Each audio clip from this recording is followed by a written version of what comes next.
Hey, everybody. I'm Giles, And I'm Mike. and this is The Power of Sound.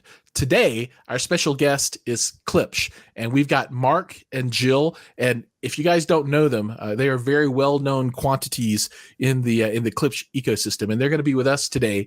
And I understand, Mike, that they're going to drop some knowledge on us, some super secret new product stuff that really isn't out there yet. I hadn't heard of it anyway. Do you have any idea what they might be talking about? What's coming? No clue, Giles. No clue. I really want to find out. I really want to know what's going on with Klipsch. I know they've been doing a lot of cool stuff with their heresies and stuff like that. They've been kind of like revitalizing a lot of older speakers and cool stuff like that. So I'm excited. I'm excited to know what they got in the oven and what's the future of their lineup. You know. Yep.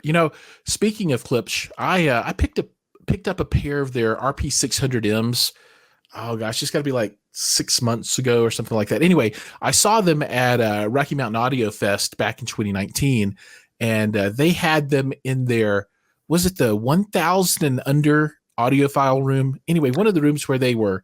I think it was the 1,000 and under. Yeah, or maybe it's 1,500 and under something. Anyway, and when I listened to them, I was kind of shocked, right? Because I've not been like the super Klipsch fanboy in the past. It's not like I got a pair of K horns laying around and some Cornwalls and some heresies. Those things all sound great, but it really wasn't kind of in my price point to buy the heritage gear. And then the other stuff that I'd heard, it was okay, but it never pushed me over the edge. But when I heard these guys, it was kind of something different at a really reasonable price point. These bookshelf speakers are just pretty outstanding. I really like them. I gotta agree with you, man. We were both there the same day, and I remember being in the Klipsch room, and I remember the only other bookshelves that even came close to sounding anywhere in the vicinity of those 600Ms were the Canto Tukes. Yeah, the ribbon tweeter ones. Yeah, they were in the. I think they were in the 800 or below or 500 or below. They were less expensive, but man, those 600Ms, the clarity was really clean. I know they had it paired with a subwoofer. I think it was one of their 10s, I believe. Oh yeah, you got to use it with a sub. I mean, it's got a 6.5-inch driver, so it can only do so much work, right? So if you want a real kind of full spectrum experience, you got to put a sub. Put a sub in it. And no matter what anybody says, you got to put a sub on it. I did not get a chance to hear the other speakers in the other room. What did they have in there? Because it was so packed that I couldn't even, like, every time I tried to go in there, I couldn't make it in. Yeah. So in the Klipsch room there, on one side, the left side, they had all the headphones, and I think they had a pair of heresies and maybe Cornwalls was the other. And then you go through the door into the other room, and that's where they had the K horns, which are kind of the big boys. I didn't get a chance. I didn't get a chance to see them. I'm really K horns are cool. Yeah, K horns are cool. How do they sound? What do they sound like? They sound nice. I mean, whenever you go to a Klipsch demo, you're going to hear like some classic rock. So they sound great with classic rock. It's kind of funny. That's kind of like the Klipsch thing, which is great. But I want to go back to something that you mentioned just a minute ago, those Canto Tukes. So that's kind of like a whole different thing. I mean, they're like as far away from Klipsch stuff as you can get. So, they're kind of a new wave brand, and these are powered. They're using ribbon tweeter technology. And when you pair those with a subwoofer, they're pretty outstanding. I mean, I was blown away. They didn't have a sub. That was just the speakers. Oh, well, I heard them both ways. Did you? Yeah. I went back the next day and sat there for a while. I could have sworn they didn't have a sub. I had to go back for more. Okay. Yeah. Now it was like it was a little 10-inch white sub that they had. I think they actually had like a little red 8 and some. Yeah, they had some little tiny ones, but maybe I missed that because all I remember was it was really bassy, and I was like, "Is that?" I think I asked the guy if that was just the speakers, and I thought he said yeah, but. No, you're right, because they were playing what's that new artist? She's like 16 or something and won like all the awards. Billie Eilish. Yeah, so they played her, and she's got the one song with like all the bass in it. And they would play that, and they held up pretty well just by themselves. So they did a good job. But it's just like the Klipsch. It's not like a subwoofer thing, right? Right. What are we doing after that show, dude? Do we have plans? Absolutely. We're going to drop in some content where we take 3 different bookcase speakers and pit them against each other and see which one comes out on top.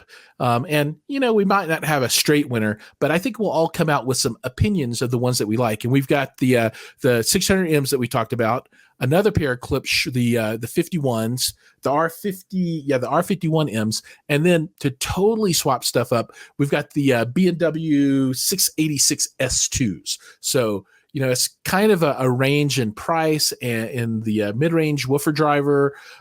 So, there's a lot of variability there, and I think we'll be able to see how the different prices and how the different drivers really impact the performance of the speakers. It's going to be pretty cool, I think. Man, I honestly can't wait because I want to see who wins. I honestly want to see who wins. I mean, dude, you don't have to have a winner. They're all winners. But the thing is, it's like I want to know. I really want to know. My money's going to be either on the B, only because of size. My money's going to be on either the B&Ws or the 600Ms. But after hearing the 600Ms at RMAF, man, that was. I would say without a sub, if you just had to use those drivers in the boxes, I would say that you're probably right about that, because I think the 51 is going to suffer a little bit because it's not going to have the same low end extension. Now, if you mate them with a subwoofer to fill in that low end, I think things are a much bigger toss up. And then you're really looking at the horn tweeters versus I think the B&W has I think it's silk dome. Soft dome, like a silk dome of some kind. So I think it becomes then the battle of the high ends to see what happens. Gotcha. We'll find out. Without further ado, guys, let's go ahead and kick off the interview with Klipsch. Thank you for watching. Don't forget to like and subscribe if you love the video, and don't forget to stay after and watch the crazy content we got after the interview. All right, let's do this thing. All right, let's go. What's going on, guys? You're here with Mike and Giles with the Power of Sound podcast, and we have some incredibly special guests today from Klipsch Audio. We have Mark and Jill. How you guys doing today? Hey, everybody. Hi, guys. Thanks for having us. Hi. It's a pleasure to have you guys on the show, and Giles and I are elated to be talking with you this morning. And can you guys introduce yourselves? We could start with Jill. Hey, guys. My name is Jill Eskel, and I'm the Marketing and Communications Director at Klipsch. And I've been here for about 18 years. Happy to be here with you guys. Wow, 18 years. That's my age. Mine too. It's been a hard life. 18 years, 2 kids. Man, you're just trying to pack it all in before. I know, it's just like everything all at one time, and yeah, it's hard. But somebody's gonna do it. Mark, how you doing today? Good. I was just to say, I used to have hair like Mike's. I've done a lot of Klipsch demos over the years. I lost my hair. So here's a funny thing about Mike and Giles on the show before we get to who Mark is. But we have a rule, and it's called the law of conservation of hair. So if you guys have ever studied physics, there's a thing called the law of conservation of energy, meaning that energy can't enter or exit a system. It's just always there. So for us, as I lose hair, he has to grow more hair. So it's always balanced. It always adds up to the same thing. So that's why we have Mike here, because of the hair. I have long hair because I haven't been able to get my hair cut. So, well, I haven't either. And I can't even find my hat this morning. So. Anyway, sorry. Mark, tell us about yourself. To do this. Okay. Mark Cassavant. My current title is Senior VP of Brand and Business Development. I've been with Klipsch 29 years, going into my 30th this year. Wow. Sold Klipsch in Florida back in the day, out of college, worked for some independent AV dealers down there, and just have loved the brand for a long time. So it's my definition of success: do what you love what you do, right? So no, it's been a really great ride. Long time with one company, but I've worn enough hats where it's been interesting and challenging over the years, and it's been fun. The day that it's no longer fun, I'll maybe do something else. But so far, I'm probably a lifer with Klipsch. That's fantastic. And Klipsch is one of those fun brands that are always, doing something new, changing, having fun. So it to me, it would seem I would have a blast working for Klipsch. You get to kind of geek out on all the cool new stuff and listen to great music and great audio. As you can see, I'm a fanboy. I have my my BS pin on. I had a great time with you guys at RMAF this last year. Great room. I got to hear some incredible speakers, and I was actually having fun with your guys'. I don't have them on, but I was having fun with your guys' your headphones. You guys had a great line of headphones there. Really good stuff. Well, Giles, do you have any incredibly crazy questions for Jill and Mark this morning? Sure. One thing that I'm always asked when I talk to people about Klipsch really is what makes up the distinction between or amongst all of your different product lines, right? So you've got Heritage, and that's your cool speakers. So you've got your K horns and all the associated, the Heresies, et cetera. But then you've got, Premier and Reference Premier. So what's the difference? I mean, when somebody looks at the Klipsch ecosystem and they kind of want to jump in somewhere, what should they look at, and how do the different names equate to different features or price points? I'll just take a quick stab at that. Yeah, I'll take a quick stab at that. So, the company was founded in the mid 40s. Paul Klipsch invented the Klipsch horn, and then everything handcrafted in Hope, Arkansas, we call today the Heritage line. But these products have been in continuous production since their invention. So the Klipsch horn, longest in continuous production audio product in the industry, over 73 years now. Wow. And then all the subsequent models like the La Scala, the Heresy, we've been making them since they were invented, which could be, some in the 60s, some in the 50s, but in continuous production. And then, of course, evolving them, improving them based on the directives from Paul Klipsch himself. Even to this day, the new models are per Paul's intentions for those models.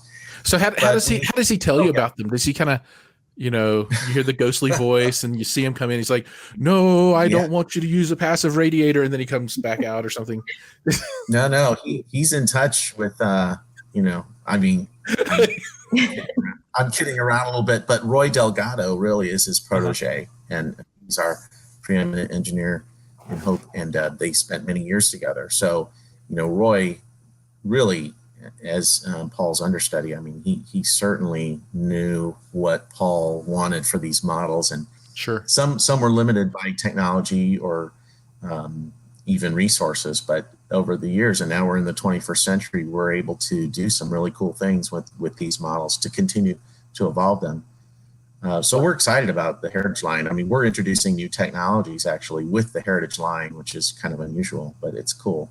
And then, you guys put in you added a port to, was it the Heresy model, and so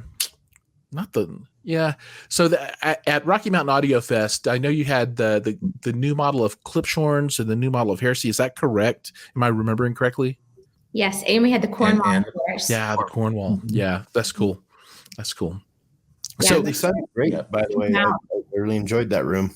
It was really good. It just came out just a few months ago, and we did add a port to them for the first time. Those have been a fan favorite since the 50s. Oh, sure. I think people always wanted a little more bass out of those, and they're off and running now. That's awesome. Impressive.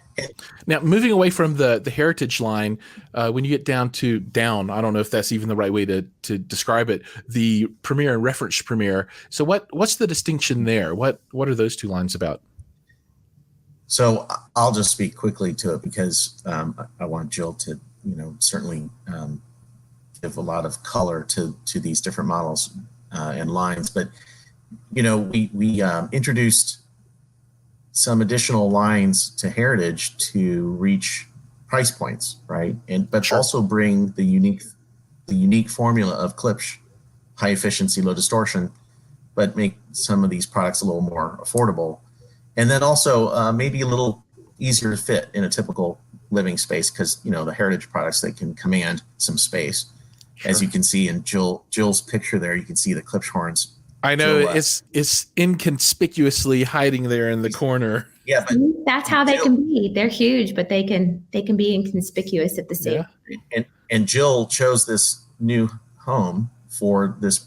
I mean, one of the reasons she did, but this wonderful space she has around her fireplace that really perfectly nests the K horn. So it's a great sounding room. I've heard it. It's fantastic. And I was going to just say that room is absolutely gorgeous. Thank you. I love the colors and it's kind of a coffered ceiling, or maybe it's just beams. Yeah, it's super cool. Thanks. Yeah, but it all pales in comparison to the K horn. Yeah, it's all relative, but I mean, in this room here, I've got my Atmos reference Premiere system, a 7.2.4, and when I say 0.2, I'm really kidding because I've got 4 subwoofers up front, but it's really just 0.1. It's one subwoofer signal, but this room's loaded, with the reference Premiere, and those lines, reference Premiere and reference, are based on distribution. We have our specialty dealers with the reference Premiere, and originally when we launched the reference line, we have another step down line, or I should say entry line, is called Synergy. And over the years we determined, let's have a little bit more of a unifying brand image or presence, with the products, and let's have step levels of reference, which is just an absolute powerhouse performance value line. It's just, nothing competes at those price points. I mean, the reference line is unbelievable performance.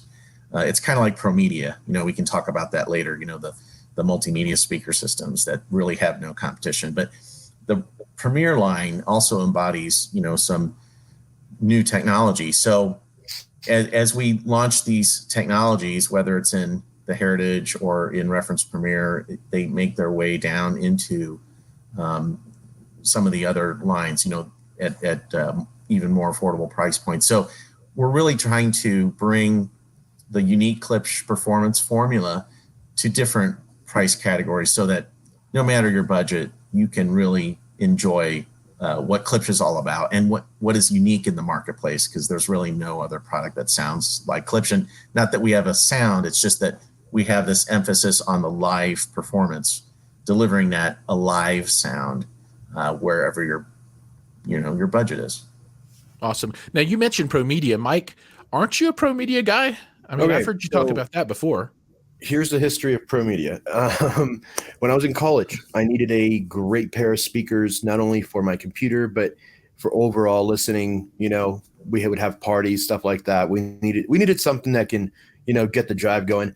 So I stumbled upon I believe it was at Best Buy that I bought them from. Mm-hmm. But I got my first pair of Pro Medias 2.1. And I was blown away by the sound quality. I was expecting computer speakers, and I got something way more than that. And I found that there was so much value in it, because the price point back then was, I think, around $125, $150, which for a college kid was a good investment for something, But yeah, I kept them over the years, and I actually have them in my room today. And not the same ones. I since upgraded, but man, that is a product that has lasted the test of time. I know you guys have done some enhancements to it, added Bluetooth, stuff like that, new stuff. Tell me about what is the future for Pro Media, and are you guys going to be giving it a facelift, or are you going to be keeping the consistency? Because if it's not broke, don't fix it. That's a mantra of mine. So I think that's a solid product, and I don't think anybody can touch it. We agree. And it's she's like, yes. Yeah, for sure. You covered it. Relatively unchanged because of that. I mean, they just perform so well. Within the next year, we are going to come out with a new introduction for Pro Media. So be on the lookout for that. We're going to give them a facelift and give them some new technology and features. So something to look forward to. I'm going to keep it a little under wraps, but we do have something coming up. Okay, cool. And speaking of under wraps, I guess this is kind of a comment and leading into a question. So, the RP600M bookshelf has been, I don't know, kind of a phenomenon. The popularity of that bookshelf speaker is just crazy. I mean, it's super, super popular. And I think that probably is due to, it sounds great and it's a good form factor and it's got a good cost point. But from a bookshelf speaker point of view, I hear that there might be some additional stuff coming that I think is super exciting. Any comment on that? Anything people should be on the lookout for? Hint, hint, hint. Yeah. Absolutely. Jill, go ahead. And then within about a month or two, we'll come out with some speakers called the Fives, and they're powered pair of bookshelf speakers that have built-in amplifiers. But they produce high resolution audio, like true high resolution audio. And we've also incorporated an HDMI ARC. That's our first speaker to have that, so you can connect them directly to a television, but they have endless connectivity options. And so you can use them for your television, for your computer, for whatever it may be. They're super versatile. They look beautiful. They're part of the Heritage Wireless series. And so they're made of real wood veneer. They have really cool tactile buttons and knobs that are brushed metal. Oh, that's cool. They're stunning, and they will perform. So we're really excited to introduce those soon. Yeah, no, that's super cool. There's some other brands with some stuff that's kind of like that, but I really look forward to those. From a technology point of view, is this designed to be like a stereo pair of speakers only? Are they expandable or in any way? Like if you wanted to add a subwoofer for a little low end, can you do that kind of stuff with it? Maybe you can add the sub. It's got a sub. Oh, awesome. Oh, awesome! Yeah, that's cool. And so you said next month? Yes. Oh, excellent. So everybody be on the lookout for the Fives, correct? The Fives. Fives. Kind of, because you have the Sixes, right? Which is like a smaller form factor, a Bluetooth speaker kind of device. Is that correct? Yeah, those are a little bigger, but Mark bigger. has spent a lot of time with the Fives, so he can tell you more about what they sound like and what they so do. these have benefited from a lot of our research and development and product launches in the WISA ecosystem. Mm-hmm. And what we have done is, you mentioned the 600Ms, the RP600Ms, and those things as a passive loudspeaker are just outstanding. They're shocking to most people. The dynamics they deliver, the precision of the compression driver, the horn, and the woofer. Not to mention the bass alignment. And the thing about the Reference Premier line is they all have the same signature of sound. They have the same character in their frequency balance, and all they do is scale, from the little guys up to the big models. They all have the same signature. It's just the sensitivity that's different. So basically you can just gauge it with how big is your room. That's what determines which models you should get. But what's interesting about this powered pair, the Fives, is we are really applying the most sophisticated digital applications of amplifier technology. So, they're truly bi-amped, the high frequency driver and the woofer, they have their own independent amplifiers. Yeah. So you've got an active crossover inside there? Oh, of course. All the crossover, it's all in the digital domain. And then, of course, the decoders on the front end, they will handle 24-bit 192. They're going to handle the high res, all of your, when you have your PC hooked up to it with Cobuzz, with the high res signal output, or Tidal, the MQA, you're going to see, these formats get decoded at the speaker with the highest possible quality, decoding. So truly a high res product. When Jill says high res, we mean not only on the front end, but also all the way through to the drivers, remains in the digital domain. And we're also managing, the characteristics of the system, really specific controls, if you will, over the drivers and being able to deliver a super dynamic sound. I would just say that this allows us to extract even more performance out of a smaller Klipsch speaker because we're controlling everything. We're controlling the amplifier, the characteristics of the crossover, the limiters, everything. When you crank them up, they don't misbehave. You cannot blow them up, because they're self-managing. And when you listen to them, I'll just say, I am a stickler. I'm tough on when we're testing products internally. I don't hold back really on how I test or the feedback. And these things, I'm just like, holy smokes, there's nothing like this on the planet. These things, they defy their size. When you hear them for the first time, and crank on them too, because they can handle it. I mean, they are a Klipsch, and the sound they produce, when you're sitting back, you're with the bass contour features that we have, you might ask yourself, okay, where is the subwoofer? Because they have this amazing bass extension and output. But then, of course, when you add a sub, and then you can take the EQ built in and make them flat again, kind of like a studio monitor, so they could have different modes.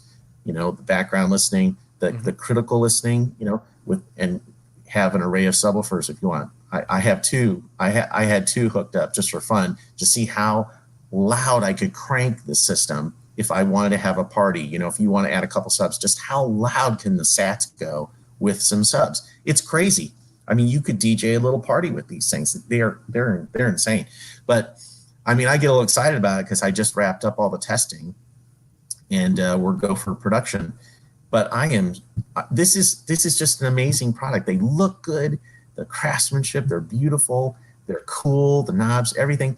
But then they're like a Swiss Army knife, how many things you can hook up to these things. A turntable, it's got a moving magnet preamp.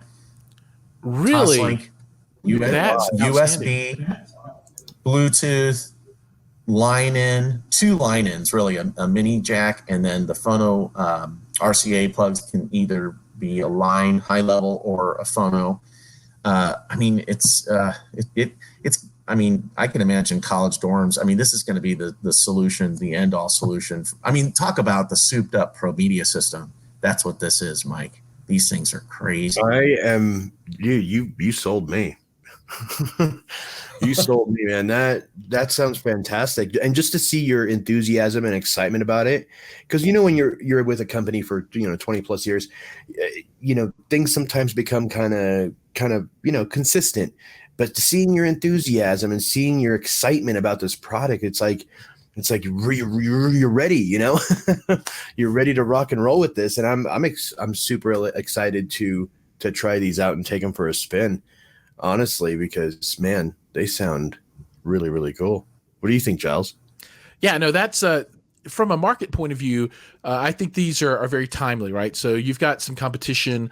Kef has their, LS50, I think the model number is, and I saw those guys at Expona, and they've come out, oh, we're the Swiss Army knife, and it's really cool, but this idea of pulling your DAC down into the unit and then being able to do discrete amplification for the drivers with digital crossover, that's next level technology, and I think that's going to be very well received. I guess the one hard question for this, and some people will hate this question and some people will love this question, but will this give you a full MQA unfold inside of the unit? Do you know if the DAC will give you that full resolution? Absolutely. I mean, you just got to make sure your computer can pass it, right? Without decoding it, because those settings are available obviously in Tidal, and I've even I hooked up a Dragonfly just to verify what's coming out, with obviously an analog output, but prior to having that USB connected directly to speakers.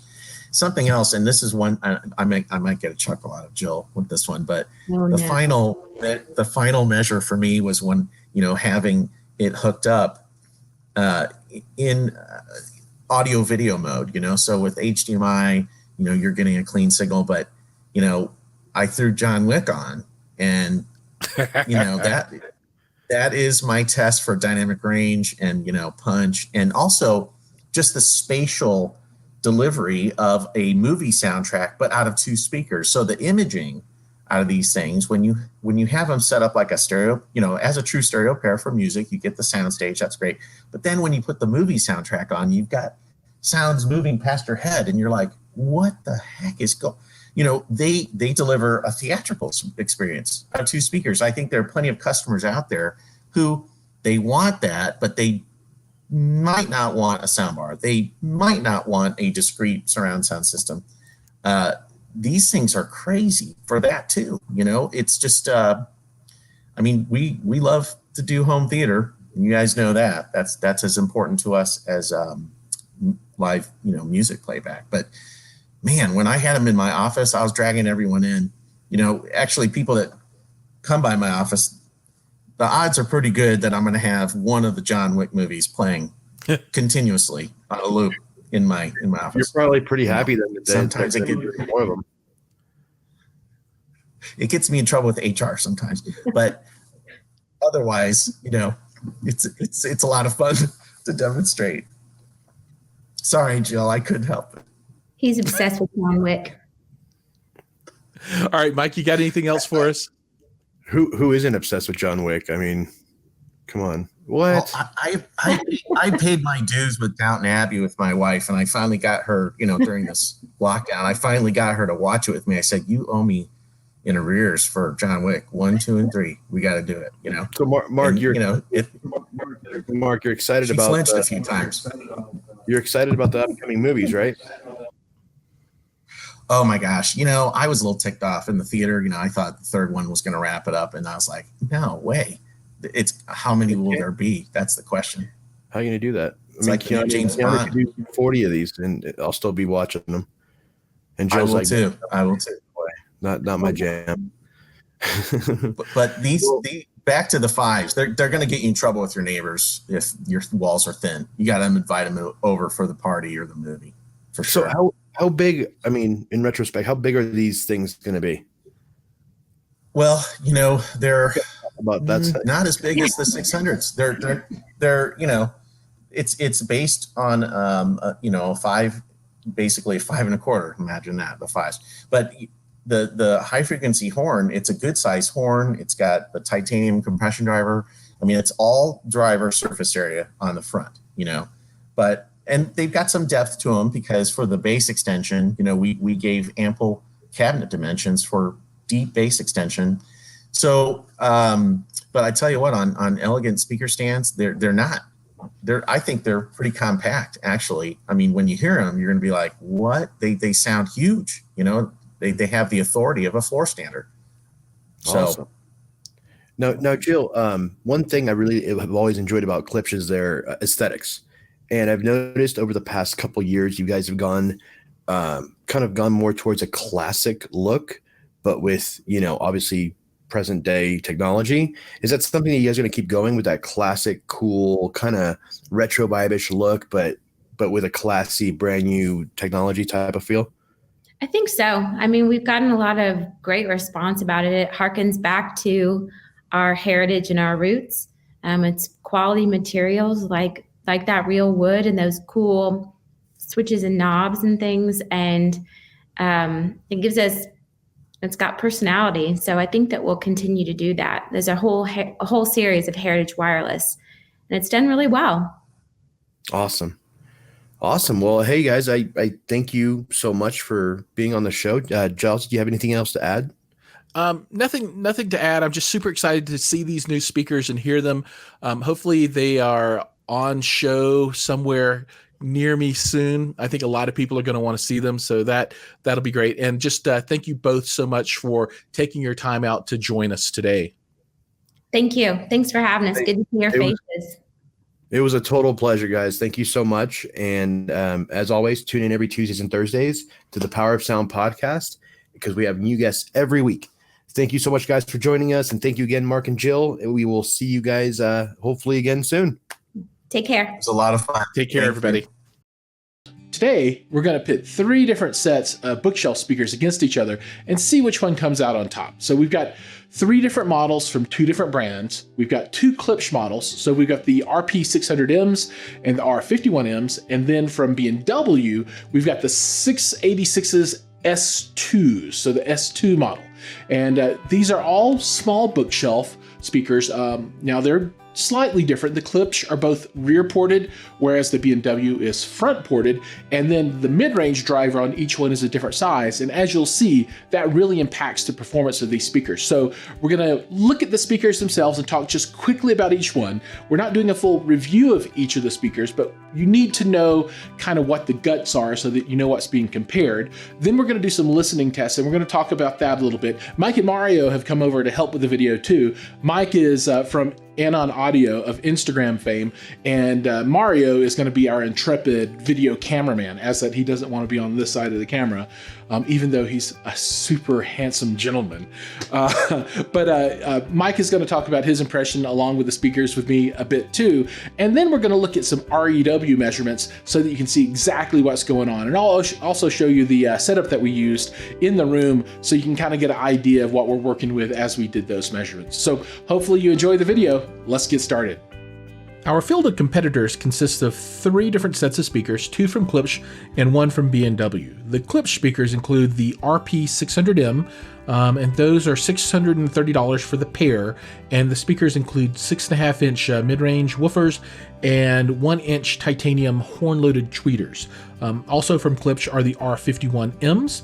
These are $289 a pair, so these are our least expensive entry in the field of competitors, and they include a 1-inch aluminum horn-loaded tweeter along with 5.25-inch woofers. Now, from B&W, the 686 S2s are $549 a pair, and they have 5-inch woofers along with dome aluminum tweeters, so no horns there for those guys. Also, a distinguishing feature is that the Klipsch speakers are rear ported, whereas the Bowers are front ported. Now, that gives you a general idea of what we're playing with from a speaker point of view. They're all pretty close, but you know, there's, gosh, $380 or something dollars on the price range, which is not insignificant, because you could buy 2 sets of the R51s for the same price as the RP600s.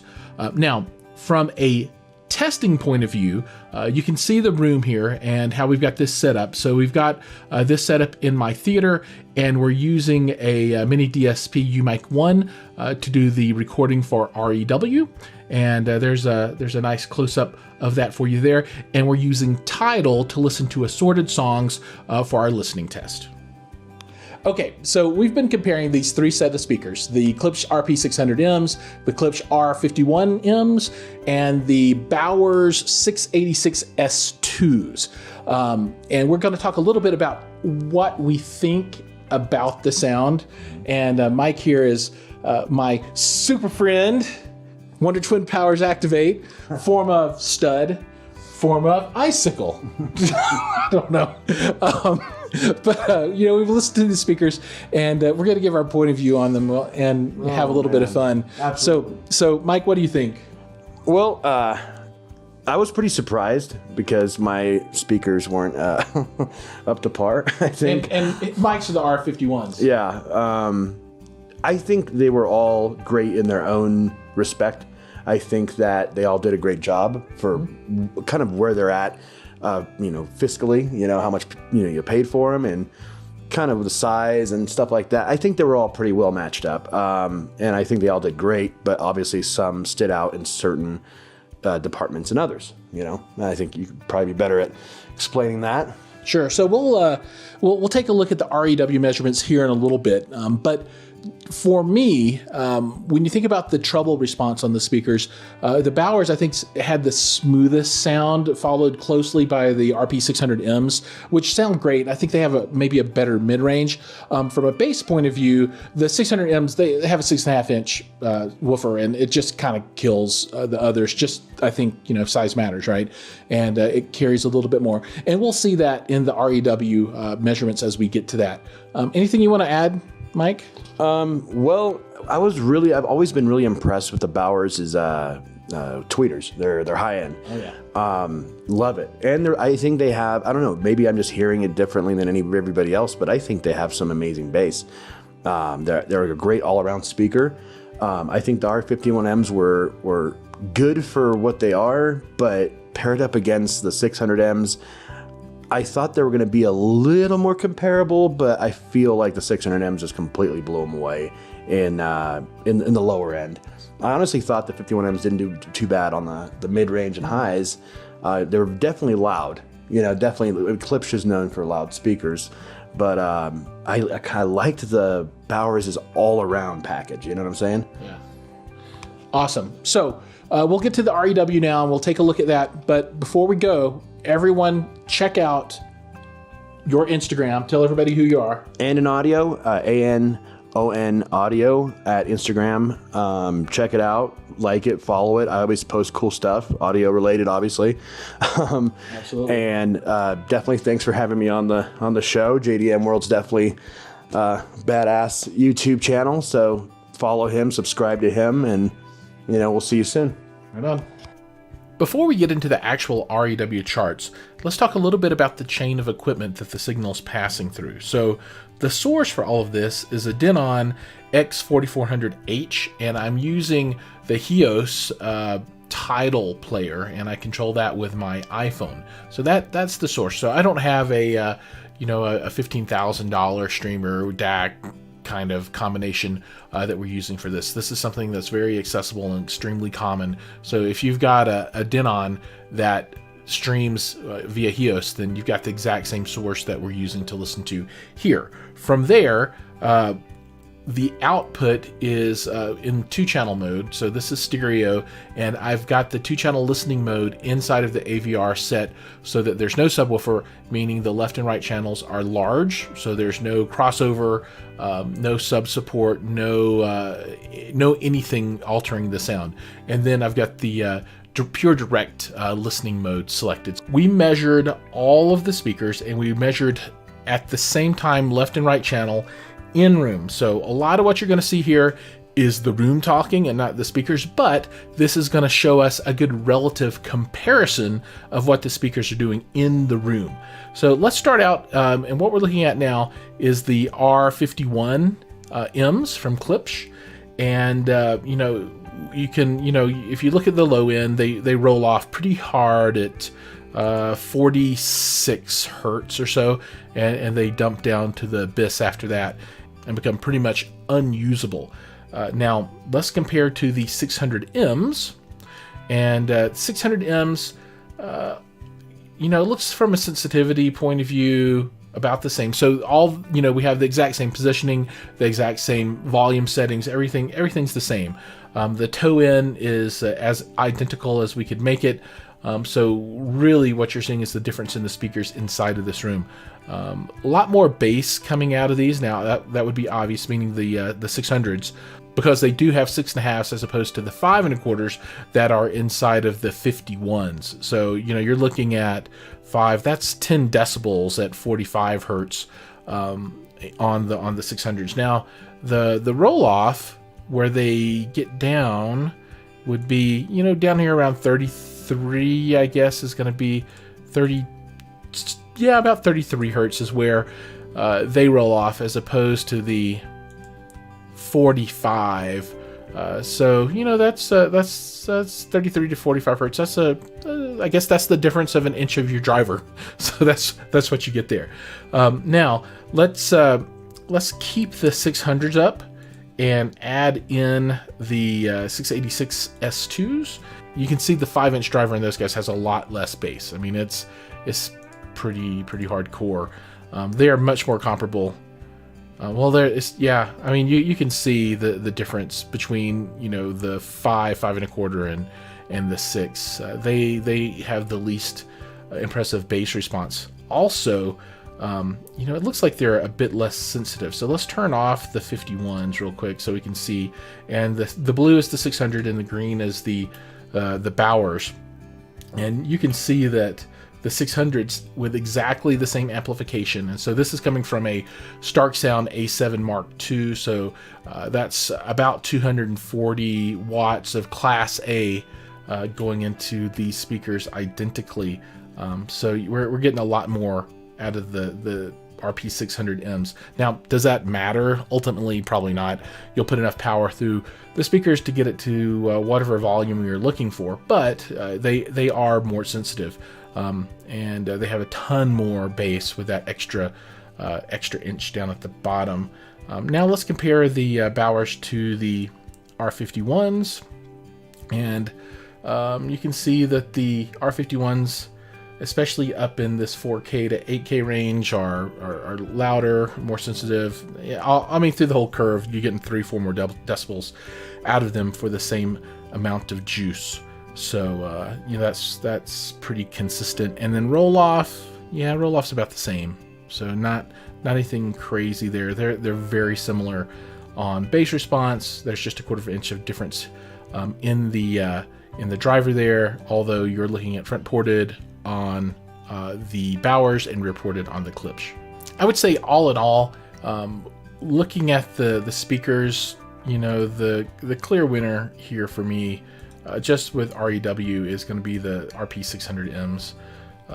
Not that it's a super beautiful chart here. I mean, you're getting 10 decibel bounces all over the place. Now, a lot of the stuff in this 80 hertz range, this is all room inflicted, and then I'm guessing maybe up here between 1 and 2K, this might be a crossover area where we're getting a little bit of oddness. But these are the winners for me. Now, just for giggles, we can compare this to my reference speakers, which are the ICH5s from Starke Sound, and you see a big difference there. Now, the Klipsch are more sensitive, but of course, the ICH5s have 3 8-inch drivers and 2 4-inch drivers and a beryllium tweeter, and they're much stronger on the low end, and have generally a flatter response across the entire range. So just for giggles there. So hopefully that's given you some additional information about our 3 competing speakers. And if you're looking to buy one of these, hopefully it helps you make a decision. Now, after everything that's been said and everything that's been done, for my money, I'm going to stick with the RP600Ms. They sound great. They're not the cheapest. They're actually the most expensive, but for the money, you get a really great sounding speaker that's strong across the spectrum. If you need a smaller speaker for something other than music or even home theater, the other 2 options are great. You can put them on a desk. You can use them for computer speakers or for surrounds. But for mains and for 2-channel listening, if you had these 3 to choose from, for me, absolutely 600M every day of the week. Hopefully this has been a good video for you. If you've enjoyed it, hit that like and subscribe button below, leave a comment, ask some questions, and let us know if you've used these. And there's a conspiracy theory going around that the piano black versions sound better than the other versions of the 600Ms. Let us know if you've heard anything about that. Thanks for watching, everybody.